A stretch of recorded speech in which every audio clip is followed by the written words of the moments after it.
আহা আমি পারি। আসসালামু আলাইকুম চাচা। ওয়ালাইকুম কি আসসালাম। অবস্থা? কাল কেন আপনি অসুস্থ ছিলেন, আজকে আবার হঠাৎ এখানে? আরে বেটা অসুস্থ ছিলাম, ডাক্তারখানায় গেছিলাম, ডায়াবেটিস ধরা পড়ছে, এর লেগে হাঁটাহাঁটি করতেছি। এদিকে তো চারিদিকে মিষ্টি, আর আপনি রাস্তাটায় বেঁচেলেন হাঁটাহাঁটি করার জন্য? মিষ্টি মানে ভাতিজা কই কি কিসের মিষ্টি? কেন, আপনি দেখতে পাচ্ছেন না এদিকে চারিদিকে মিষ্টি, খালি মিষ্টির আবহাওয়া, আর আপনি এই রাস্তাটায় বেঁচেলেন? আরে কিসের মিষ্টি? ডাক্তার তো আমার মিষ্টি খেতে বারণ করেছে, তাড়াতাড়ি এলাকার থেকে আমার ছাড়া লাগবে। যান যান যান যান।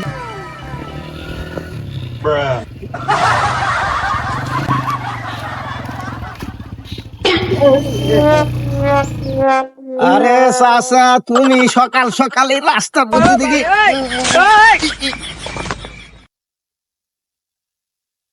আমি কেন মরি না? কোনে যাচ্ছ সকাল সকাল? আজরাইল কি চিনে না? বলিস না, আমার ডায়াবেটিস ধরা পড়ছে, একটু হাঁটে যাচ্ছে। ডায়াবেটিস? কিসের ডায়াবেটিস? আমি ডাক্তার থাকতে তোমার ডায়াবেটিস এর সমস্যা? এটা তো আমি বিশ্বাস করতে পারলাম না কিন্তু চাচা। তুমি আমার কাছে কাজটা খুব খারাপ করছো, আর আমার মানুষের কাছ থেকে শোনা লাগে তুমি ডাক্তারের কাছে ডাক্তার দেখাতে গেছো। তুমি আমার জিজ্ঞেস করবে না এলাকার যত অসুখ টসুখ রুগী আছে সব তো সারাই আমি। চাচা বিষয় হচ্ছে তোমার তো ডায়াবেটিস কিছুই না, তোমার ওই যে ওই সমস্যার খবর আদি কি, যেটা আমি জড়িবটি লেসে দিতাম। আমার কি সমস্যা? ভাতিজা বেশি বাড়াবাড়ি করো না, আমার সমস্যা আছে আমি জানি না। কি সমস্যা? তুমি পায়ে বেড়াইতেছো না তাই আমি বুঝি না তোমার যে ভিতরের কি সমস্যা আছে। বিষয় হচ্ছে এলাকার যত ওই সমস্যার রুগীগুলো তো আমি ভালো করে দিছি। তোমার সাথেকার সবাই বিয়ে করে হালাই দিল, আর তুমি এখনো মেয়ে বিয়ে করবার পারো না। একটা মেয়ে দেখলে তুমি ভয় পাও। এটা বললে বিশ্বাস করবো যে তোমার ডায়াবেটিস আছে? তুমি একটা কাজ করো চাচা, ওই আমি ওষুধ দিতেছি, তুমি খাও, খাই একটা বিয়ে করে নাও। বিয়েতে যে কত মজা তুমি তো এখন টের পাবা না। তুমি যখন টের পাবা তখনই বুঝতে পারবা যে বিয়ের মধ্যে কি আছে, বুঝছো? হ্যাঁ কাকা, ভাজান তুই ভালো বলেছিস, বিয়েটা এবার করে নিবো। বিয়ে যে করবা কোনে যাচ্ছো? তুমি যে বিয়ে করবা কিন্তু ওই যে এই বড়ি বটি খাওয়া বাদ দিয়ে দাও। আমি একটা কিছু পাতা মাতা নিয়ে এসে দিই, তুমি ওইটা খাওয়া ধরো চাচা, বুঝছো? এটা খালে তোমার বিয়ে কনফার্ম 100% হয়ে যাবে না, তুমি কোনোই টেনশন করো না। কিন্তু ওই যে তোমার যে রোগ আছে আমি কিন্তু কাউরে কয়েও বেড়াইনি, বুঝছো?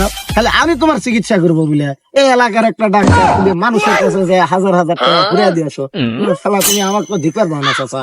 তোমার মধ্যে কিন্তু ঘাড়লি আছে রে বা।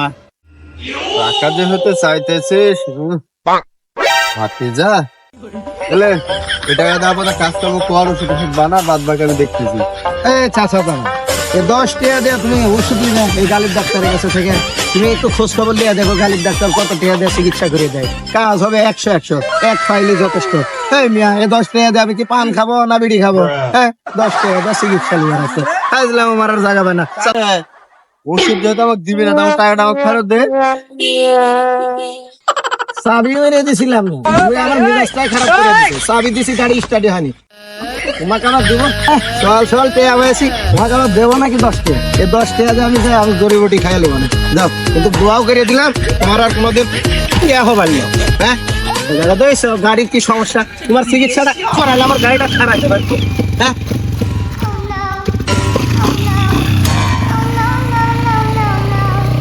দাদা আমার টাকাও লিয়ে গেল, আমার ওষুধও বানাই দিল না, আবার আমাকে বকেও গেল। ই কি আমাকে উপর দিয়ে মারলো নাকি রে?